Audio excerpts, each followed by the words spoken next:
제가 세자매 축제를 위해서 오랫동안 기도했습니다.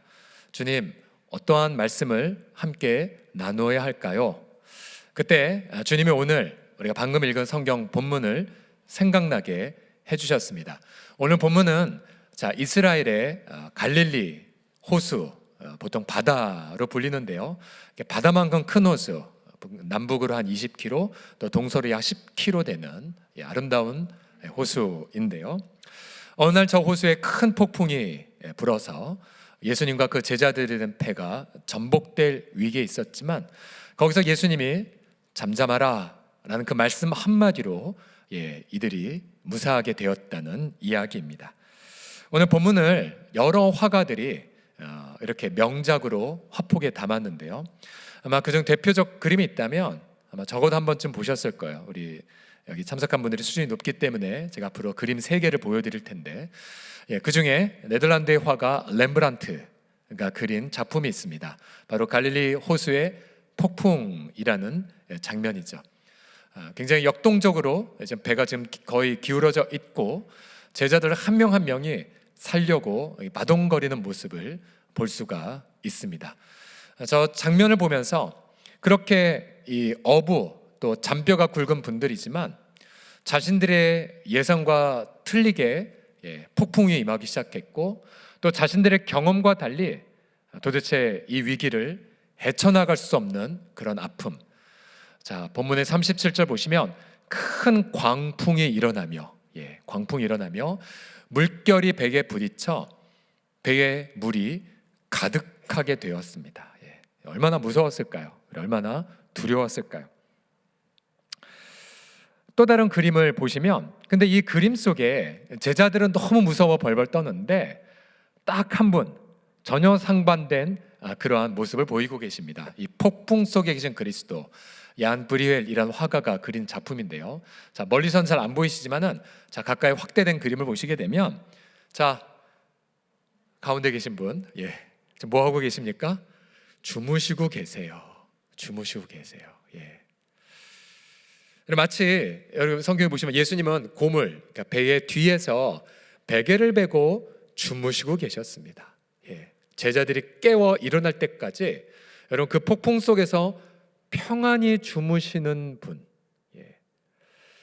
예수님을 깊이 생각을 하다가 문득 저희 아이들이 어렸을 때, 보통 아이들이 이제 엄마 젖이나 분유를 흰뻑 먹고 나서 배부르면 아이들이 이제 푹 잠을 자잖아요. 지금 우리 잠옷실에도 애기 아마 자는 것 같은데, 그러면 여러분 제가 의도한 건 아닌데 청소할 때 여러분 청소기 전원 켜고 막 굉음이 울리잖아요. 여러분 한번 기억 떠올려 보십시오. 그때 아이들이 고운하게 잘 때에 청소기를 듣고 깨어난 아이가 있다, 아니다, 우리 아이는 사리 상관없이 깊이 잠들었다. 1번입니까? 2번입니까? 잘 모르십니까? 청소 안 해보셨습니까? 애기 안 키우셨어요? 제가 이제 애 셋이 있는데 애 셋을 본의 아니가 다 테스트 해봤는데요, 한 애도 일어난 적이 없습니다. 너무 신기하다. 이렇게 시끄러운데 이렇게 고운하게 자지? 너무 평안한 잠, 만족스러운 잠. 예수님이 이처럼 폭풍 속에서도 고운하게 주무시고 계셨다는 부분, 사실 이 본문에 왜 이들이 배를 타고 있었냐면요, 그리고 왜 이들이 한밤중에 이 배 안에 있었냐면, 이것을 처음 시작하신 분은 예수님이셨어요. 오늘 본문의 35절 보시면 예수님이 제자들이 이렇게 말씀하셨어요. 얘들아, 우리 저 호수 저편으로 건너가자. 예수님이 제안하셨고 제자들은 예수님을 따라갔습니다. 예수님 왜 호수 저편으로 가고자 하셨냐면, 나중에 집에서 마가복음 오늘 읽은 다음을 보시면 호수 저편에 귀신 들린 사람이 있었거든요. 이 양반은 낮이고 밤이고 잠도 못한 채 너무 인간적이지 않은 짐승 같은 생활을 하고 있었거든요. 예수님은 그를 불쌍히 여겨서 그를 고쳐주려고 건너가자고 하셨던 거예요. 예수님은 처음에 같이 건너가자 하셨고, 이제 예수님은 깊이 잠에 빠지셨고, 근데 제자들은 폭풍을 겪으면서 좀 어쩔 줄 모르는 그런 상황을 보고 있습니다. 성경을 보게 되면 비슷하게 이 폭풍 속에서 잠을 잤던 한 사람이 또 나와요. 이분은 누구냐면 자, 요나라는 사람, 요나. 자, 여러분 잘 요나 이름은 말 몰라도 바다에 빠졌는데 큰 고래가 와서 삼켰던, 사흘 만에 다시 고래가 토해냈던 이런 이야기는 들으셨을 것입니다. 근데 요나도 그가 탄 배가 폭풍이 임했을 때에 그때 많은 사람들은 살려고 바둥거렸어요. 그리고 각각 저마다 자기가 믿는 신들에게 기도도 했었죠. 근데 요나는 이 폭풍이 자기 때문에 임한 걸 알았지만 요나는 자기 배 밑바닥에 들어가서 깊이 잠을 청했었습니다. 왜냐하면 요나는 하나님의 어떤 명령에 불순종해서 지금 하나님을 등지고 도망가고 있었거든요. 자, 예수님의 잠은 평안과 안전과 확신의 잠이었고요. 그러나 요나의 잠은 죄의 잠이었습니다. 죄의 잠. 성경은 여호와께서 사랑하시는 자에게 평안한 잠을 주신다고 말하고 있죠. 과연 여러분들은 마음속에 어떤 평강을 여러분 지금도 누리고 계십니까? 아니면 어제 혹시 전날 밤에 잠을 주무실 때에 정말 불안과 근심 속에서 잠을 잘 못 이루셨습니까?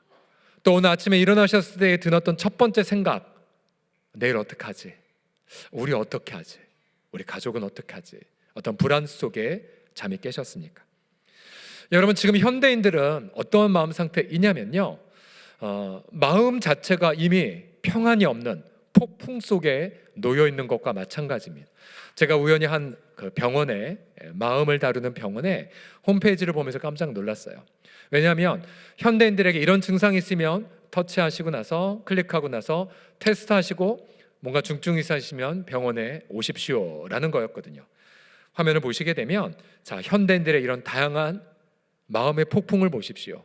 예를 들어서 외로운 사람, 또 사람 만나는 게 무서운 사람, 또 무언가 일터에서 다 소진돼서 무기력한 사람, 그리고 뭔가 사회에 자꾸만 불안을 느끼는 분들, 그리고 뭔가 스트레스가 많은 분들, 또 어떤 강박관념이 있는 분들, 또 공황장애가 있는 분들,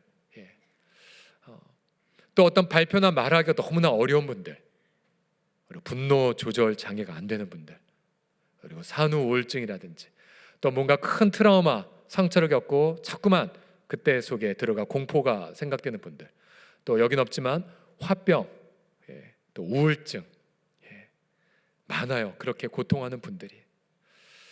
그러니까 이미 현대인들은 사실 우리가 먹고 사는 것이 있다 할지라도 마음은 평안하지 않아요. 뭐 여러분들이 아는 뭐 동네만 알면 뭐 천당 밑에 어느 동네, 뭐 어디 누나 살고 싶은 어느 동네, 사실 여러분 잘 언론은 보도 안 되지만 제가 직접 그 동네에서 사역도 해봤었는데요, 전국에서 제일 우울증 약이 많이 팔리는 동네 중에 하나가 그 동네더라고요. 그거 아세요? 마음의 평안이 없어요. 불안해요. 더 큰 문제가 무엇인 줄 아십니까? 가령 예를 들어서 뭐 저희 집도 한번 망해봐서 뭐 사골세빵, 뭐 반지하빵 다 겪어서 봤지만은, 자, 여러분 어느 순간 경제적 어려움이 올 수가 있어요. 그러나 문제가 무엇이냐면 가령 그 중에서 부부가 여보 힘든 일이지만 그래도 우리 한번 인내해 봅시다. 또 뭔가 다 창고 통장에 잔고 떨어졌지만 그래도 냉장고 다 긁어 모아서 우리 따뜻한 밥 한 끼 먹을까요? 자기 잘할 수 있어요. 이러면 폭풍 속에서도 버틸 수가 있어요. 그렇죠? 그러나 만약 뭐 여러분들은 안 그러시겠지만 만약 이런 부부가 있다고 상상해 보세요. 이제 회사에서 잘리고 또 당장 이제 가게 문을 닫아야 되는 형편에 엄청난 빚더미에 이자에, 그런데 그런 것도 힘든데 와서 봤더니 서로 간의 부부가 삿대질하며 싸워요. 당신이 만약 그때 그거 안 했더라면, 혹은 당신이 그거 했더라면 우리가 지금 이랬을까요? 그래서 원망하고 불신하고 불평했다면 버틸 수 없죠. 버틸 수 없어요. 더 힘들어요. 사실 저희 공동체가 기도하는 기도 제목이 있어요. 그게 뭐냐면 저희 교회 반경 2km 안에 적어도 정말 고통하는 이웃이 한 분도 없게 해달라고 많이 기도하고 있어요. 그래서 저희가 매달마다 조용히 하는 것 중에 하나가 혼자 사시는 어르신들에게 우유 배달하는 거 계속하고 있어요. 왜요? 우유가 만약 계속 밖에 방치되어 있다, 혹시 아프신 건지, 혹시 안 좋은 일이 생긴지 민감하게 하려고 저와 동사무소가 열심히 그렇게 하고 있어요. 근데도 가끔씩 고독사했던 뉴스가 나오면 너무 고통스러워요. 우리 잘못인데, 우리가 저 돌봤어야 되는데. 예수님은 인간의 마음 속에 죄가 있다고 말씀하세요. 그리고 이 죄의 폭풍우 때문에 인생에 비극이 온다고 말씀하십니다. 예수님이 마가복음 7장 21절에 이렇게 죄의 목록들이 마음에서 뿜어져 나온다고 말씀하십니다. 보세요. 악한 생각, 그리고 부부간의 관계를 깨트릴 음란한 마음, 또 도둑질, 살인, 그리고 간음, 탐욕, 그리고 악독, 속임, 음탕, 질투, 비방, 교만, 우매함 등등. 이게 끊임없이 마음에, 정치인들부터 시작해서 모든 경제인들 모든, 또 저도 그렇고요, 뿜어져 나오기 때문에 정말 인생에 앞이 한 캄캄한 어둠이 임할 때가 있지 않습니까? 우리 지금 병상에서 온라인을 통해 예배드린 많은 환우들도 계세요. 사실 오늘도 1부 예배 때 또 2부 예배 때 각각 처음 오신 분 중에 암 수술하신 분들이 계셔서 제가 같이 기도해드렸는데요. 여러분, 이렇게 수술받고 항암받고 이것도 고통스럽지만 또 많은 환우들이 이런 말 많이 하시더라고요. 목사님, 외롭다고 혼자 버티는 게 힘듭니다, 이런 말씀 하시더라고요. 그런데 만약 그 똑같은 아픔 속에서 만약 주변에서 아까 우리 영상에 본 것처럼 사랑해주는, 기도하는 분들, 이해해주는 분 있다면 인내할 수는 있어요. 근데 만약 그분 주변에 기도한 분들도 없고 오히려 너 죄 때문이야 이런 망언이나 하고, 혹은 내가 무슨 잘못을 저질러서 이런 아픔을 겪을까라고 생각하신다면 너무 걷잡을 수 없이 폭풍 속에 시면의 바다에 빠질 수밖에 없을 거예요. 여러분, 그럼 어떻게 우리가 이런 인생 폭풍 속에서 예수님의 그 평강, 그 평강을 누릴 수 있단 말입니까? 어떻게? 제가 또 다른 그림을 하나 더 보여드리면요, 1841년도에 이름도 어렵습니다. 들라크루아라. 자, 이 양반, 프랑스 양반인데요. 자, 이분이 쓴 이 그림을 보면 이제 그림이 옛날 그림보다 더 이 감정이 생생하게 살아 있어요. 뭐 아비규환처럼 표현을 했죠, 제자들의 표현. 그러면서 한복판 안에 여전히 예수님은 고나게 주무시는 장면을 있는데요. 자, 이 제자들의 질문이 이것이었어요. 아니, 자신들은 지금 이제 죽게 되었는데 아니 왜 저 양반은 주무시고 계시냐 이거였어요. 선생님, 아니 우리가 죽게 된 거 돌보지 않으십니까? 돌보지 않으십니까? 또 다른 마태복음의 8장에 보면 이렇게 표현되어 있어요. 그 제자들이 나와 깨우며 이르되 주여 구원하소서 우리가 죽겠나이다. 자, 마가복음에서는 아니 선생님 우리를 돌보지 않으십니까? 죽게 되었는데 원망조가 있었고, 자, 마태가 관찰한 제자들은 좀 얌전하게 주님 구원해 주세요, 우리가 죽겠습니다 라고 좀 기도같이 했어요.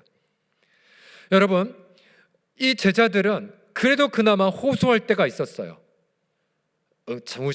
주무시지만 함께 계신 예수님께 호소라는 걸 했죠. 호소. 자, 이 호소를 듣고 예수님의 반응을 보십시오. 반응 무엇이었습니까? 마가복음 4장 39절을 보십시오. 같이 천천히 읽어보겠습니다. 예수께서 시작. 예수께서 깨어 바람을 꾸짖으시며 바다더러 이르시되 잠잠하라 고요하라 하시니 바람이 그치고 아주 잔잔하여 지더라. 아멘. 자, 예수님이 일어나셨어요. 그리고 제자들의 그런 안타까움을 보시면서 가장 먼저 일단 당장에 해결해 주셨어요. 제일 먼저 지금 바람 문제 그리고 파도 문제였죠. 두 가지로 응답하셨어요. 일어나셔서 우선 바람을 보고는 어떻게 하셨습니까? 꾸짖으셨어요. 여러분, 이게 굉장히 이상한 반응이죠. 왜요? 바람은 비인격체인데. 사실 예수님은 다른 데 보게 되면 귀신의 혹은 악한 영에 대해 꾸짖으셨거든요. 내가 명령하노니 떠나가라. 그런데 이 바람을 향해서도 동일하게 꾸짖는 표현을 하셨어요. 꾸짖는 것. 아마 그 배후에 무언가 어둠의 세력이 있었을 거예요. 그 다음에 이제 바람으로 인하여 걷잡을 수 없는 이 파도를 향해 예수님 명령하셨어요. 파도야 잔잔해질지어다. 우리도 한번 연습해 볼까요? 파도야 잠잠해질지어다. 시작. 파도야 잠잠해질지어다. 자, 여러분 폭풍 속에서 한번 외쳐보십시오. 전혀 반응 없을 거예요. 그런데 예수님은 잠잠하게 선포하시자 예수님의 선포에 바람은 사라졌고 즉시 이 파도가 크게 잔잔하게 되었습니다. 크게 잔잔하게 되었어요. 과거에 제가 울릉도에 어떤 단기 선교 답사차 갔을 때에 정말 거울과 같은 바다를 경험해 본 적이 있어요. 미끄러짓 가더라고요. 멀미 하나도 없이. 그러나 막상 선교하기에 포항을 가서 배를 기다리는데 태풍 때문에 정말 그렇게 무서운 광경은 처음이었어요. 바다 색깔이 희게 막 굉음을 지르는데요. 배는 당연히 못 떴고 저희는 어느 한 교회에서 이틀간 머물 수밖에 없었죠. 그런데 예수님은 여러분 바람 보고 꾸짖었는데 바람이 순종했고요. 그리고 파도 앞에 잔잠하라고 했는데 파도가 잠잠해졌습니다. 그래서 제자들의 반응을 보십시오. 41절 보시면 그들이 심히 두려워하여 서로 말하되 아니 이 양반이 누구이기에 바람과 바다도 순종하는가. 제자들이 뭘 보고 두려워했냐면 예수님이 자신의 권세를 나타내시자 예수님을 보고 심히 두려워했었어요. 여러분 예수님을 누구라고 생각하십니까? 아니 지금 이 순간 이미 예수 믿는 성도라 할지라도 인생의 폭풍을 겪을 때가 있잖아요. 힘든 일 겪잖아요. 근데 이 상황 속에서 여러분 예수님을 누구라고 생각하십니까? 혹시 예수님은 내가 지금 죽게 된 걸 돌보지 않는 분으로 혹시 오해하고 계시지 않습니까? 아니면 내가 머릿속으로는 예수님을 아는데 아니 예수님은 도저히 이 폭풍을 잠잠할 수 없을 걸이라고 단정해서 혹시 단념하고 계십니까? 아니면 혹시 예수님은 나 같은 것 돌보지 않으실 거야 라고 단념하면서 여러분 가끔 사탄이 뭐라고 거짓말하고 다니냐면요. 자, 사탄이란 어둠의 왕. 자, 이 사탄이 뭐라고 거짓말하냐면 넌 하나님 싫어해. 하나님도 너 관계없어. 그래서 하나님과 우리 사이를 이간질시키는 거짓말을 뿜어댑니다. 거짓말이요. 대적하셔야 돼요. 여러분이 어떻게 예수님을 생각하고 계십니까? 우리가 경험한 예수님 하나의 사례를 이야기해 드릴게요. 작년 2월 달이었는데요. 우리 고등학생 한 여학생이 집에서 갑자기 쓰러졌고 병원을 급하게 이송했는데 사진을 찍어보니 이미 뇌출혈, 머리 전체가 하얗게 그렇게 사진이 나왔다고 합니다. 저희 아버님도 뇌출혈 겪으셨는데 그 사진이 아직도 기억나거든요. 일부 그러니까 왼쪽에 일부만 나왔지만 수술 7시간 하고 그러고 나서도 여전히 오른쪽이었군요. 왼쪽에 부작용으로 지팡이와 또 휠체어를 타셨었거든요. 그런데 이 아이의 사진에는 전체가 다 하얗었어요. 병원에서는 가망이 없습니다. 실수해도 식물인간 될 겁니다라고 부정적으로 얘기했었어요. 저희는 그 소식을 듣고 그날 밤에 저희 담당 목사님과 함께 나아갔을 때 엄마가 그 추운 날이었지만 탁바닥에 엎드려 대성통곡을 했었어요. 저희는 전체 공동체와 함께 기도를 시켰죠. 우리 간절히 기도하자. 이 아이 살려달라고 했을 때 저희가 어떤 예수님 붙잡았냐면요, 죽은 자를 다시 살리신 예수님, 죽음에서 무덤에서 일어나신 예수님, 그 예수님 이 아이를 살려 주시옵소서, 이 아이를 고쳐 주시옵소서. 제가 간절히 매달렸어요. 정말 평소에 건강했던 이 아이 갑자기 이렇게 쓰러질 줄 누가 알았단 말입니까? 긴 수술 그리고 고통 어린 밤이 지나갔어요. 그리고 아이가 수술을 받고 조금씩 여러 위기가 있었어요. 많은 위기가 있을 때마다 엄마는 기도 제목을 부탁하고 우린 같이 간절하게 금요일 날이나 주일날 기도했고요. 몇 개월 후에 제 아내와 함께 방문했을 때 여전히 아이는 휠체어를 타고 있었어요. 그리고 여전히 얼마나 많이 고생했는지 너무 마음이 아팠었어요. 그러나 여전히 계속 기도했고, 여전히 예수님 매달렸고, 매 순간 위기가 올 때마다 기도했고요. 아이가 조금씩 재활하면서 이제 자기 힘으로 일어나기 시작했었고, 그러면서 그 병상에서 제게 이 아이가 재활의 그 긴 과정 속에 학교 못 가면서 캘리그래프를 배웠어요. 그리고는 성경 한 구절과 그림을 이쁘게 담아서 제게 선물을 보내줬어요. 이게 제 갑옷처럼 제 서재에 있는데요. 이런 말씀이었었어요. 고린도후서 4장 7절이라는 구절인데 같이 읽어볼까요? 우리가 시작. 우리가 이 보배를 질그릇에 가졌으니. 이 아이와 엄마의 고백이었어요. 여기서 말한 질그릇이란 인생을 뜻해요. 볼품없고 쉽게 깨지고. 하지만 인생 속에 누가 있냐면 보배가 이미 담겨 있대요. 보배. 이 보물은 예수님을 뜻해요. 인생 배에 이미 함께 계신 예수님. 이제 아이는 점점 더 회복이 되었고요. 그래 마침내 올해 교복을 입고 가방을 메고 학교에 가는 사진 엄마가 보내줬어요. 그리고 그 사이에 아빠도 신앙생활을 시작하게 되었고요.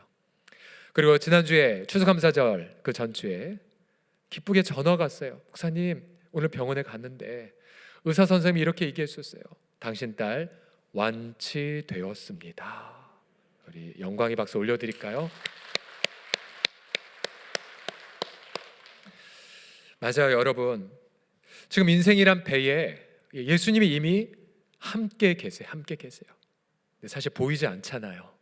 그리고 주무시는 것처럼 보이고 또 나 같은 걸 돌아볼까란 생각도 해요.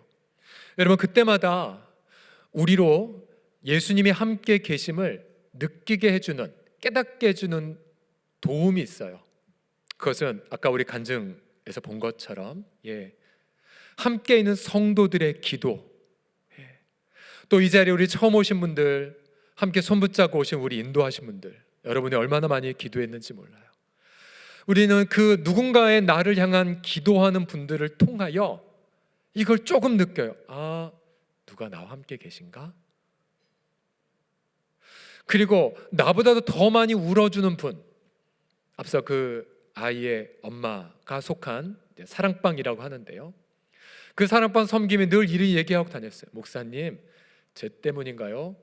너무 마음이 아파하면서 엄마보다 더 많이 울고 다녔었어요. 그러니 자기보다 더 많이 울고 다니는 우리 성도들을 볼 때마다 우린 이걸 느껴요. 아, 이 폭풍 이전에 예수님이 함께 계시는구나.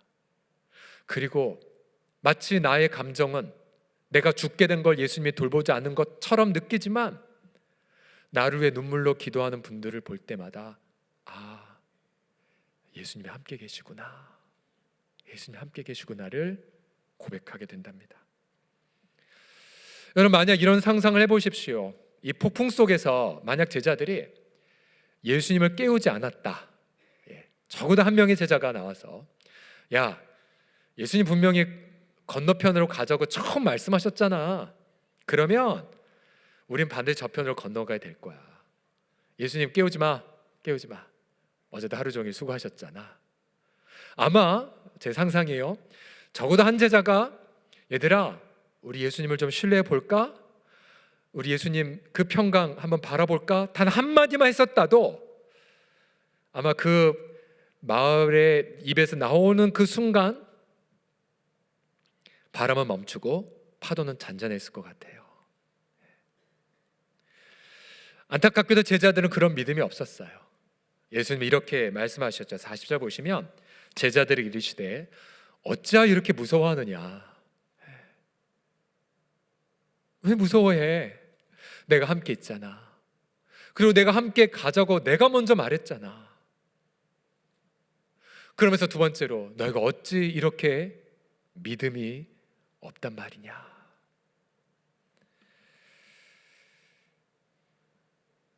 여러분, 구약 성경에 보게 되면 동일하게 폭풍을 겪은 또 다른 분들이 나와요. 이분들 역시 인생이란 배 갑자기 폭풍을 만나서 혼미해졌고 고통할 때에 시편 107편이란 곳을 보게 되면 자, 이들이 누구에게 부르짖었습니까?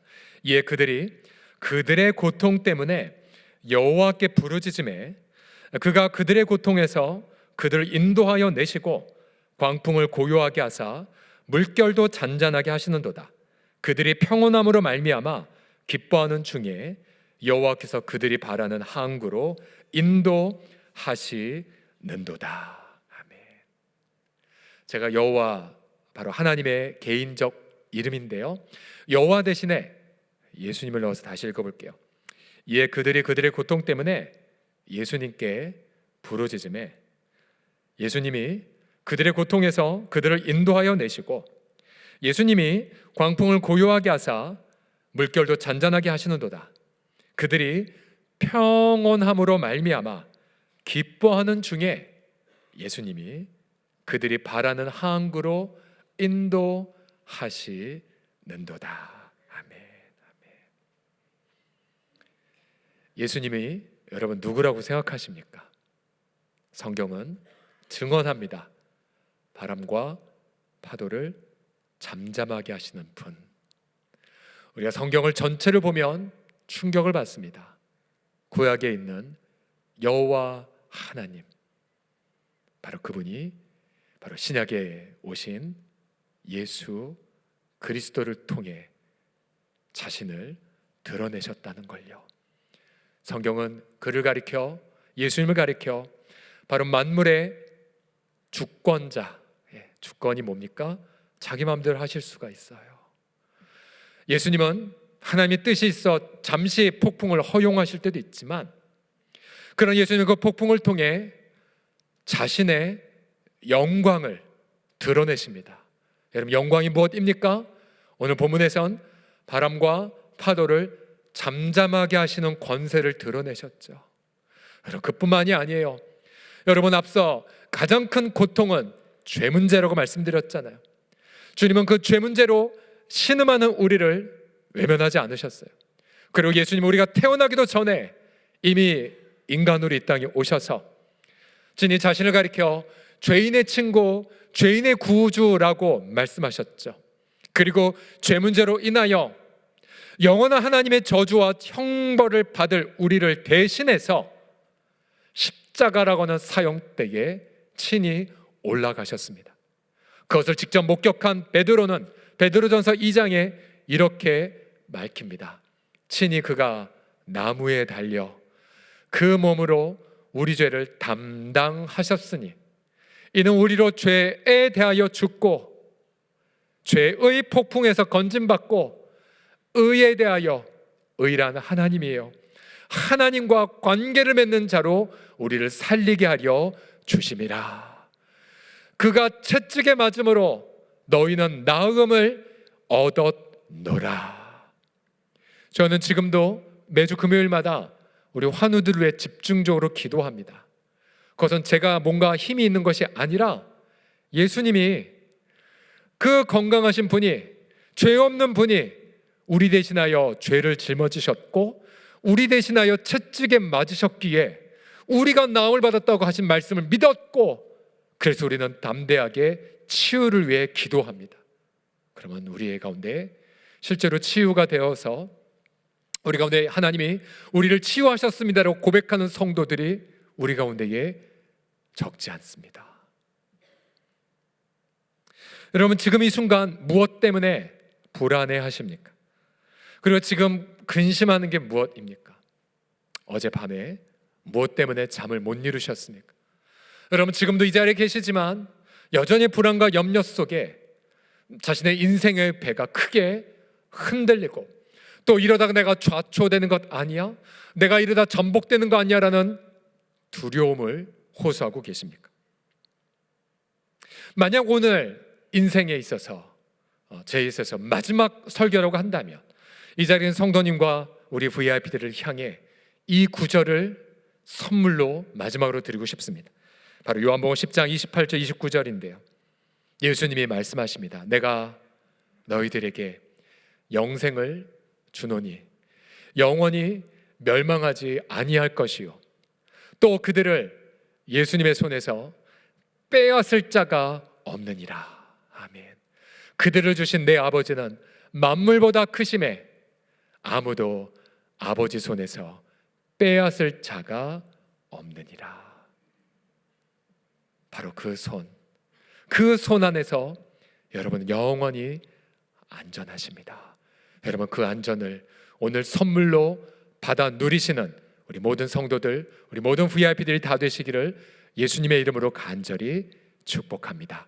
우리 예수님께 박수 같이 한번 올려드릴까요?